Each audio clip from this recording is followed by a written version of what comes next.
Hello friends, welcome to my YouTube channel success light for you में आपका स्वागत है।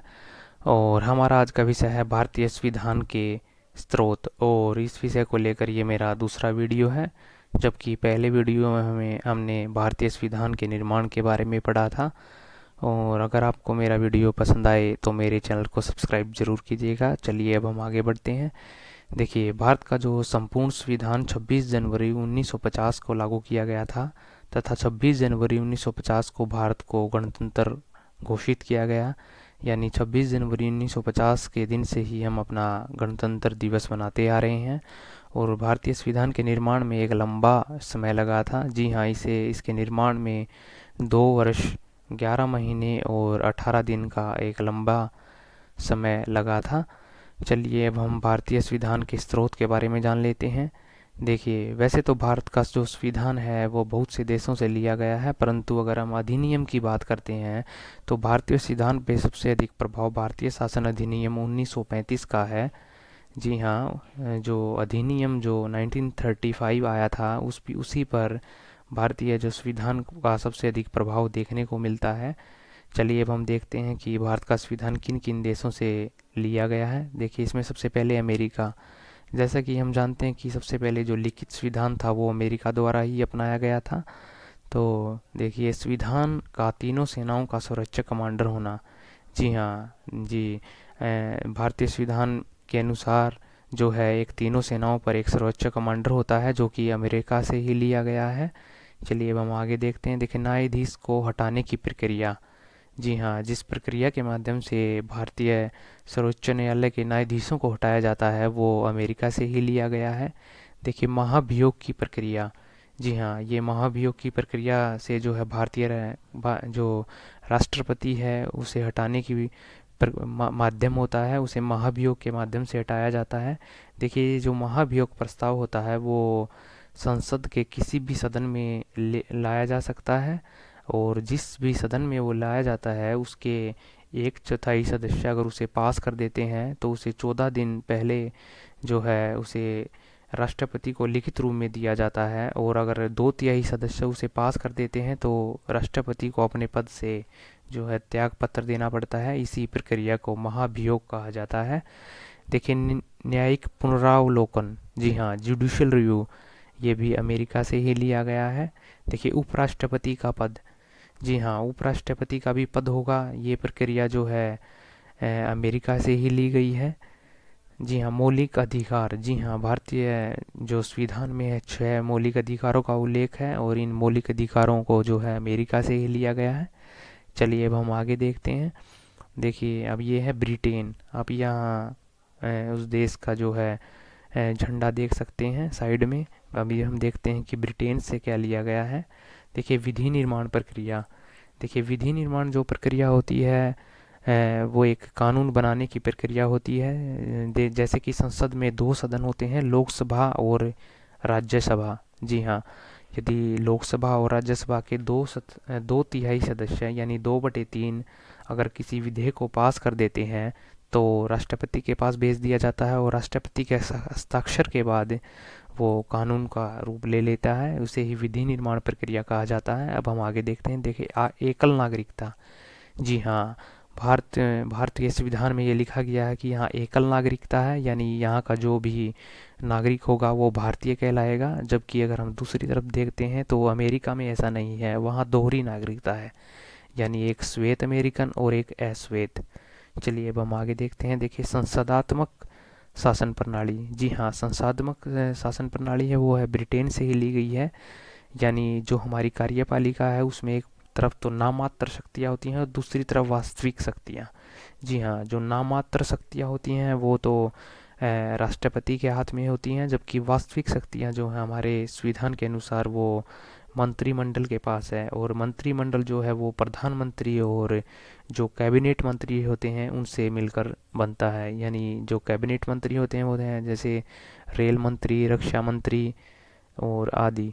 चलिए अब हम आगे देखते हैं।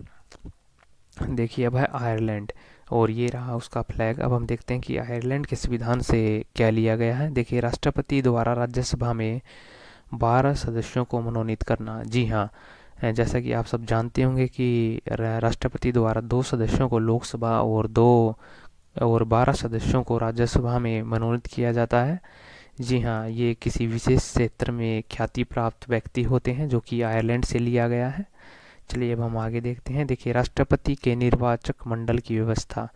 जी हाँ, जो राष्ट्रपति का निर्वाचक मंडल होता है वो भी आयरलैंड से लिया गया है। जैसा कि आप जानते होंगे कि राष्ट्रपति के निर्वाचन मंडल में लोकसभा, राज्यसभा और राज्य विधानसभा के निर्वाचित जो सदस्य होते हैं वो भाग लेते हैं। चलिए अब हम आगे देखते हैं। देखिए, नीति निर्देशक तत्व। जो नीति निर्देशक तत्व होते हैं वो एक कामों की एक लिस्ट होती है जो कि सरकार को करने होते हैं। अगर हम साधारण शब्दों में देखें तो ये जो नीति निर्देशक तत्व होते हैं वो भी आयरलैंड से लिए गए हैं। चलिए अब हम आगे देखते हैं। देखिए, जो नेक्स्ट कंट्री है वो है ऑस्ट्रेलिया, और यहाँ आप उसका फ्लैग देख सकते हैं। देखिए, हम ऑस्ट्रेलिया से क्या लिया गया है। देखिए, केंद्र व राज्य राज्य के बीच संबंध तथा शक्तियों का विभाजन। जी हाँ, जो केंद्र और राज्यों के बीच शक्तियों का जो विभाजन किया गया है वो ऑस्ट्रेलिया से लिया गया है। जैसे कि हम जानते हैं कि हमारे संविधान में 3 सूचियों का उल्लेख है, संघ सूची, राज्य सूची और समवर्ती सूची। देखिए, जो संघ सूची होती है उस पर तो केंद्र सरकार जो है कानून बनाती है, और राज्य जो सूची है उस पर राज्य, और जो समवर्ती सूची होती है उस पर दोनों को कानून बनाने का अधिकार होता है। तो केंद्र और राज्य के बीच संबंध और शक्तियों का जो विभाजन किया गया है वो ऑस्ट्रेलिया से ही लिया गया है। चलिए अब हम अगले आगे देखते हैं। देखिए, समवर्ती सूची का प्रावधान। देखिए, जो समवर्ती सूची होती है उस पर संघ और राज्य दोनों कानून बना सकते हैं, और इसका प्रावधान भी जो है वो ऑस्ट्रेलिया से लिया गया है, संघ सूची का प्रावधान। चलिए अब हम आगे देखते हैं। देखिए, प्रस्तावना की परिभाषा। देखिए, जो भारतीय संविधान की प्रस्तावना है उसमें लिखा गया है कि भारत एक प्रभुसत्ता संपन्न समाजवाद और धर्मनिरपेक्ष और लोकतंत्र गणराज्य है। यानी प्रस्तावना की जो भाषा है वो भी ऑस्ट्रेलिया से ली गई है। चलिए अब हम आगे देखते हैं। देखिए, अगला देश है कनाडा। जी हाँ, देखिए, कनाडा से राष्ट्रपति का सर्वोच्च न्यायालय से परामर्श प्राप्त करना। जी हाँ, राष्ट्रपति किसी भी विषय को लेकर सर्वोच्च न्यायालय से परामर्श ले सकता है, जो कि कनाडा से लिया गया है। चलिए अब हम आगे देखते हैं। देखिए, अति विशिष्ट शक्तियों का केंद्र के अधीन रखा जाना। जी हाँ, अति विशिष्ट जो शक्तियाँ होती हैं वो ये होती हैं, अगर कोई विषय ऐसा है जिस पर न तो केंद्र सरकार का कानून बना सकती है न ही राज्य सरकार, तो उस पर जो विशेष जो अधिकार है वो केंद्र सरकार का होता है। यानी केंद्र सरकार उस पर कानून बना सकती है, जो कि कनाडा से लिया गया है। अभी हम देखते हैं। देखिए, संघीय शासन व्यवस्था। देखिए, संघीय जो शासन व्यवस्था होती है उसका अर्थ है कि एक तो केंद्र सरकार होगी और एक राज्य सरकार। संघीय शासन व्यवस्था उसे ही कहा जाता है, जो कि कनाडा से लिया गया है। चलिए अब हम आगे देखते हैं। देखिए, पूर्व सोवियत संघ यानी रूस। देखते हैं हम अभी रूस से क्या लिया गया है। देखिए, पंचवर्षीय योजना। ये वो योजनाएं होती हैं जो किसी भी सरकार द्वारा 5 वर्ष के लिए बनाई जाती हैं, जो कि रूस से ली गई है। देखिए, अब हम देखते हैं मौलिक कर्तव्य। देखिए, मौलिक कर्तव्य वे नागरिकों के वे कर्तव्य होते हैं, मूल कर्तव्य होते हैं, जो कि उसके देश के लिए होते हैं, उसके देश की प्रगति के लिए होते हैं। यानी नागरिकों के कर्तव्यों को ही मौलिक कर्तव्य कहा जाता है। चलिए अब हम आगे देखते हैं। देखिए, समाजवाद। देखिए, जो समाजवाद जो है वो भी रूसिया से यानी रूस से लिया गया है। चलिए अब हम आगे बढ़ते हैं। देखिए, फ्रांस। देखिए, फ्रांस से लिया गया है गणतंत्र। और अगर हम इसकी परिभाषा देखते हैं तो देखिए, गणतंत्र से तात्पर्य भारत का राष्ट्रीय अध्यक्ष जो है वो जनता द्वारा निश्चित समय के लिए अप्रत्यक्ष रूप से चुना जाता है, और इसका पद वंशानुगत नहीं है।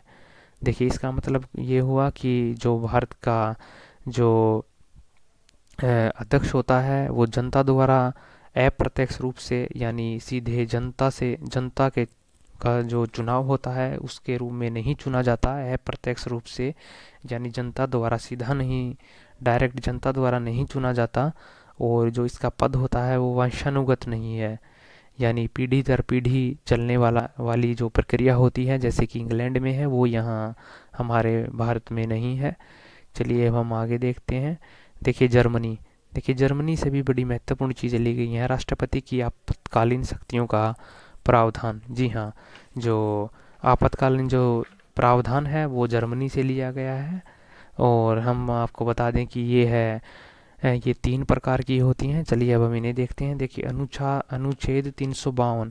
देखिए जो अनुच्छेद है 352, इसके अनुसार युद्ध, बाहरी आक्रमण, सशस्त्र विद्रोह के कारण आपातकाल को राष्ट्रीय आपात नाम जो है वो दिया गया है। यह देखिए यानी युद्ध होने पर, बाहरी आक्रमण होने पर या सशस्त्र विद्रोह होने के कारण इसे राष्ट्रीय आपात का नाम दिया जाता है, जो कि जर्मनी से लिया गया है। चलिए अब हम आगे देखते हैं। देखिए अनुच्छेद 356, इसके अनुसार राज्य में संवैधानिक अगर तंत्र विफल हो जाता है तो इसे राष्ट्रपति शासन के नाम से जाना जाता है। राष्ट्रपति शासन ये भी जो है जर्मनी से लिया गया है। चलिए अब हम आगे देखते हैं। देखिए अनुच्छेद 360, 360, अनुच्छेद 360, जब देश की वित्तीय स्थिति बिगड़ जाती है यानी वित्तीय हालत देश की खराब हो जाती है तो इस स्थिति में वित्तीय आपात लगाया जाता है, जो कि जर्मनी से लिया गया है। और आपका बहुत बहुत थैंक यू इस वीडियो को देखने के लिए। अगर आपको वीडियो पसंद आए तो इसे लाइक ज़रूर कीजिएगा, और भी ऐसी वीडियो के लिए मेरे चैनल को सब्सक्राइब ज़रूर कीजिएगा। Thank you. ओके।